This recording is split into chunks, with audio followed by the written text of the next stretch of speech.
Well, hello there. It's that time again. Yes, it is. It is time for our weekly tarot and astrology reading here on this beautiful Sunday afternoon, January the 31st of 2021. As usual, I am going to go over some Tarot de Marseille cards that I picked at random for our upcoming week, and then we'll take a look at some astrology. And it is particularly interesting, so do stay tuned. Okay, in a moment, 3 Tarot de Marseille trump cards from the CBD Tarot are going to come onto the screen and cover my face. The cards I drew at random for our upcoming week is the Moon, the Tower, and the Death card. Ooh.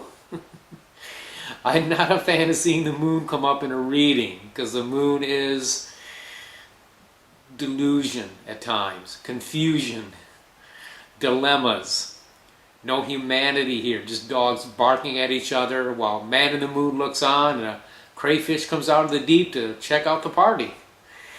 So it's not really usually a positive card. But I didn't see this as a bad reading. Here's why. The Tower, following it, breaks all this static, knocks all of this asunder.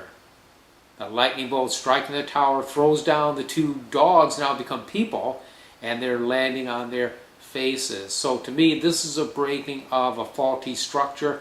We're in Mercury retrograde right now. It started yesterday.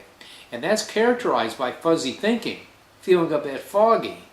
And at times communication glitches or some travel problems can arise. So this is why we would have some static, and I'm relieved to see the Tower breaking all of that up. Then we get to clean up the pieces.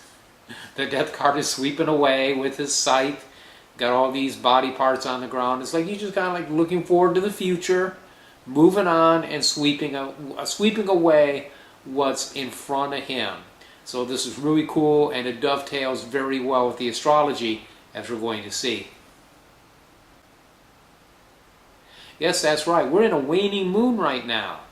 A time for clearing, time for getting rid of things. That's why the Death card was so appropriate. Getting rid of energies we don't need, people we don't need, things, conditions like poverty, lack of job, lack of health, whatever it is, you name it. This is a good time for getting rid of it. Not a time for attraction, okay, but a time for banishing. Tomorrow will be a strong day for magic. We have the Moon in a trine aspect, which is the most benevolent aspect to 4 different planets. It's going to be in a benevolent aspect to the Sun. It's going to be in a benevolent aspect to Jupiter, Saturn, and Venus. Okay, so if you want to work in areas of love, you want to work in areas of healing, you want to work in areas of abundance, that's fine. As long as you're clearing, getting rid of negative conditions in these areas of your life, the magic would work very well. Otherwise, most of the week, you either have no aspects that match on the planetary days with the planets ruling, or there's other negative aspects like the Moon applying squares or oppositions to Saturn or Mars, which kind of like makes me not want to do workings, nothing seriously. Saturday's a good day, though. Again, the Moon is going to be in a sextile aspect, which is the next lower benevolent aspect, besides the trine, to several planets. And that also would be a good day for doing magic in general. So I see this week as productive. I see this week as a time for clearing, getting rid of static, and settling in with that Mercury retrograde, which only goes on for 3 weeks anyways. Well, there you go. There is your weekly tarot and astrology reading. Thank you for tuning in. I really appreciate you.